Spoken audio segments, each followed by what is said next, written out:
In this lesson, we're going to talk about what to look for when you go to the music shop and you want to buy a guitar. And we're going to talk about the acoustic guitar. I'm not going to talk about the electric guitar because this is a subject for another lesson. Okay, so we just focus our attention on the acoustic guitar. And now look, one thing which is very important, probably you've heard also about classical guitars or Spanish guitars, which are very similar to the acoustic one, but the major difference, they've got nylon strings. And this is a very popular choice, especially it's very commonly recommended by the salespersons from music shops. As a beginner guitarist, as a beginner guitar, I would try to avoid this guitar really. This is my personal opinion. The reason for that is that the neck is quite wide, okay? So this part of the guitar, this flat part here is called the neck. So because it's wider, it might be a little bit more tricky to place the fingers on the fretboard, so it might be not as easy to play like normal regular acoustic guitar. And also I think it may sound a little bit better when you eventually get good on acoustic guitar. Okay, so this is why I would not buy a classical one. But again, this is my point of view, and a lot of people may have different opinion. Okay, it's just what I would recommend to my students.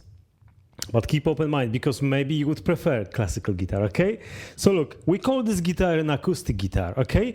And it's called an acoustic guitar because in order to hear the sound from this instrument, we have to have this big body here. Can you see it's quite thick?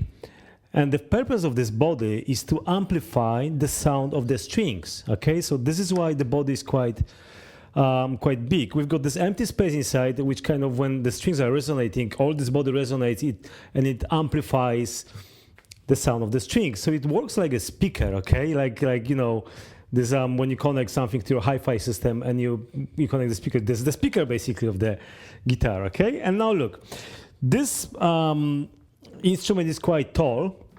I mean, distance from here to here is quite tall. So it's quite big body guitar. Now look, I've got smaller one here. Let me show you how it looks. So look, this is smaller body guitar. Can you see that it's definitely, the distance from here is a bit shorter? Okay, so this is the major difference between the guitars. They may look the same, but when you have a closer look at the instruments, you may notice that, for instance, the bodies are smaller.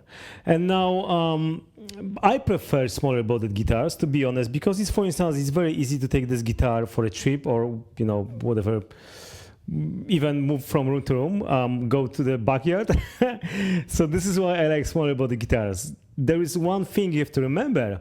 If the body is too small, it may affect the sound of the instrument. So it may not sound as bassy as normal guitar. It may sound a little bit thinner, okay? But I think these days technology is improving and the guitar producers are getting really good results with the smaller guitars, and they sound still, they got this full range sound. So especially when it comes to the more expensive instruments. So I think you have to just experiment the guitar and see what you prefer. Of course, if you are new to the guitar, it might be difficult to really assess what you need from the instrument. It's like I was buying the car half a year ago.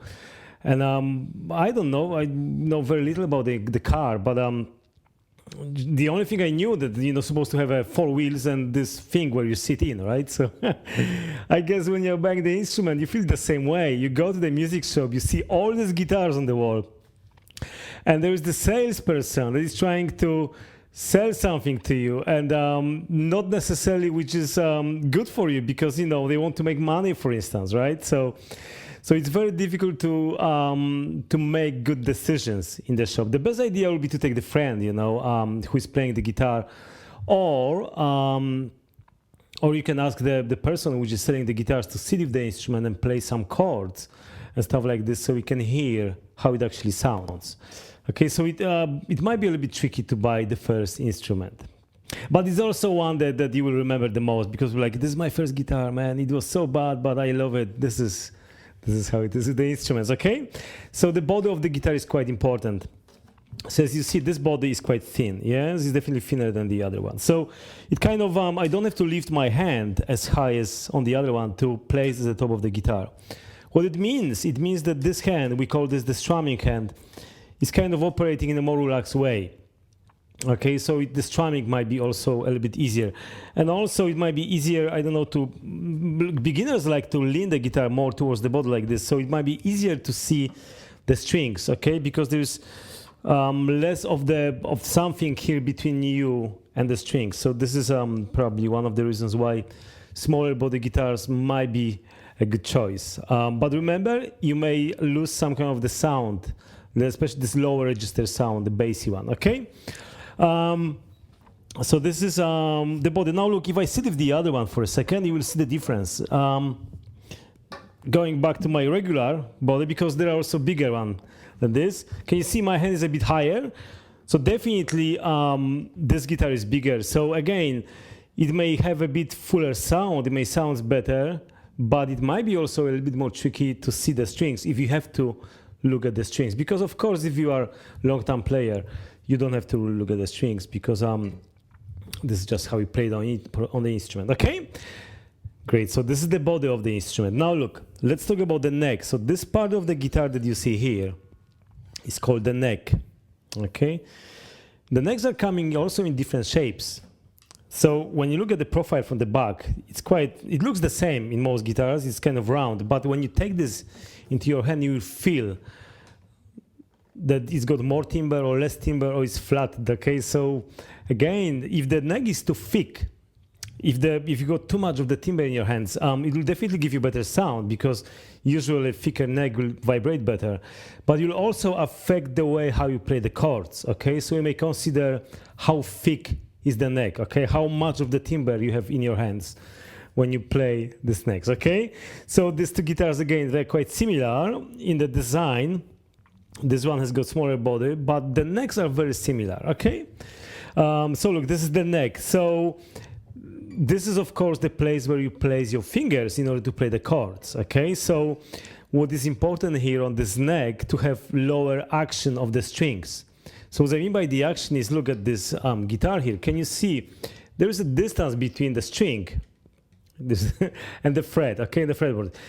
If this distance is too tall, I show you this as an example of the 6th string. If the distance is too big like this, it will be very difficult to play the string, to place the finger and press this, okay? So it's recommended that the string will be a bit closer to the fretboard, okay?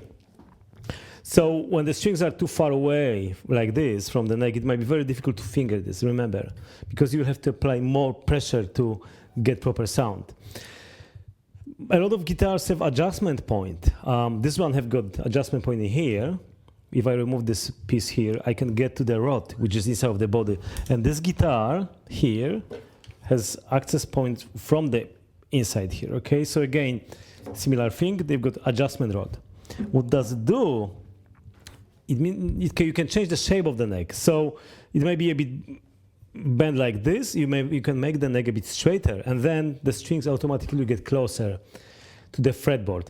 But if the lower quality instruments, even if you adjust the neck, you may still have this kind of the feel that they are too far away. Okay, so this is what I would consider. Okay, how far are the strings from the fretboard, because it will affect the way how you play the chords.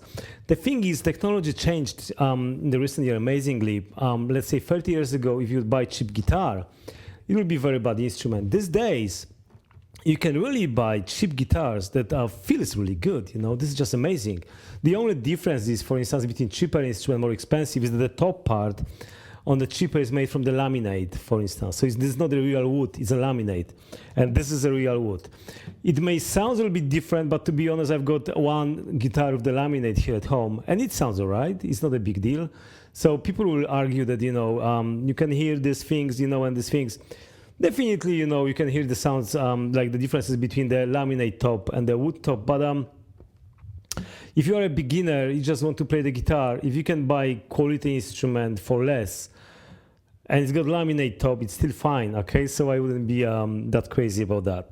As long as it sounds all right, that's all right, okay? It's good.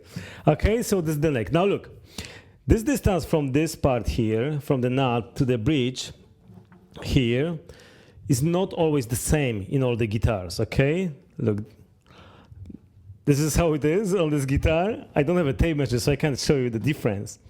But look now, on this guitar here, the distance from here to here is a bit shorter.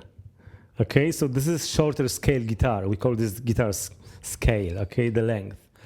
It's like with the Fender guitars and the Gibson guitars, they've got different scale. Fender guitars got longer scale, and like Fender Stratocaster or Telecaster, and Gibson, like Les Paul, is shorter. So it affects the tone, and it affects the way how the guitar feels. So usually shorter scale guitars will have the strings a little bit closer to the fretboard.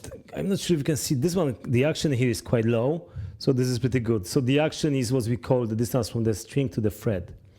Okay.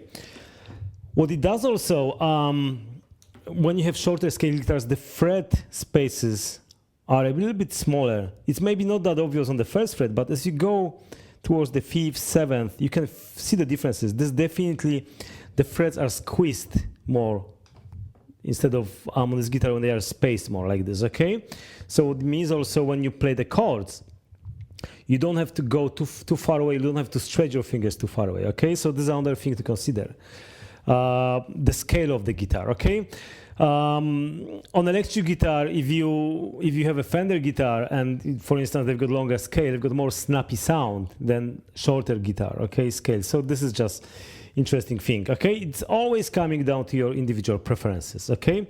Remember, there's nothing like this is right, this is wrong. It's up to you, because people are playing on different instruments, and some of them look horrible, some of them beautiful, and they really get amazing tones. So at the end of the day, it's all in your fingers, like they say, okay?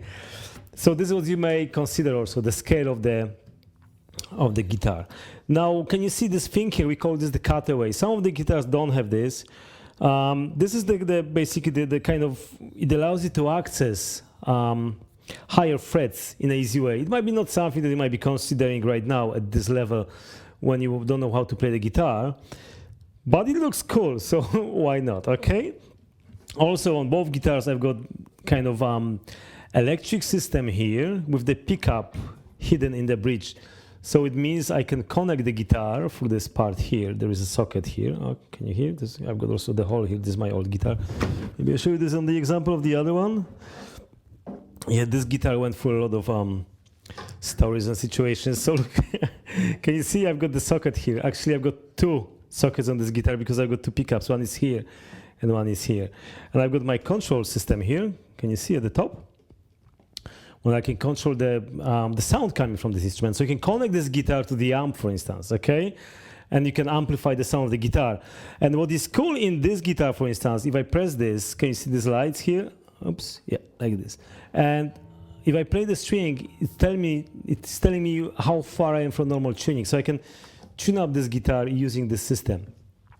So this is also what you may consider if the guitar have something like this built in the instrument tuning system, and maybe if you want to connect this in the future to some kind of the system, audio system, why not? You could play definitely louder than normal level, okay? So this is another thing that you may consider, okay? So remember, the size of the body is quite important, the neck, the distance from the strings to the fretboard is extremely important. The shape of the neck also, okay? Quality of the tuning machines may also affect the tuning stability. But, you know, if you are buying cheaper instrument, you can't really expect to have, you know, everything great in this instrument, okay? What I would focus on really is on an instrument that kind of looks all right, because you don't want to play on something ugly, right? Find something that you like, the look of the guitar, that looks cool. Because you're going to spend some time together, right? So you don't want to play on some ugly guitar. So find something that looks good, that feels good, and you know, if you don't know how to play the guitar, ask somebody to play this guitar for you. To play on this guitar, try to see what they are doing with the fingers, if it looks natural, if they are struggling, okay, with. And then, you know, hopefully you'll be able to buy good quality instrument. Remember, these days you don't have to spend a lot of money on the guitar, you know. Brands like Yamaha or Takamine are doing pretty good quality instruments, and they are not very expensive. If you go to my website, there are some recommendations, you know, so you can have a look what I think might be good for you. But this is just you know, my point of view, remember, you know, because everybody's got different point of view. So I think now we can go to the music shop and start testing all these instruments. And now look, remember, don't feel ashamed when you go to the music shop. Don't feel like, oh my God, you know, I don't know how to play the guitar. What I'm doing here. There are thousands of people at your place when they go to the music shop and they just want to start somehow. You have to start somehow. So don't be afraid to ask for help, and don't be afraid to buy your first guitar, okay? Because this is a really cool way of spending your free time by playing on the instrument, okay? If you have any questions, you can always go to my website. I've got the forum section there. So you can drop me a message on the forum section. And if you want to learn how to play the guitar, I've got good course for the beginners. So I can walk you through all the steps from the beginner to the intermediate level. And you can learn how to play the guitar in no time. The truth is you can spend 5-10 minutes per day, up to 15 minutes, let's say, and you have very good results. It's all coming down to regular practicing and the quality practice. Okay, so have a great day and let me know how it was. Did you buy something or what did you buy? Maybe you can share the photos with me and we can discuss your experiences.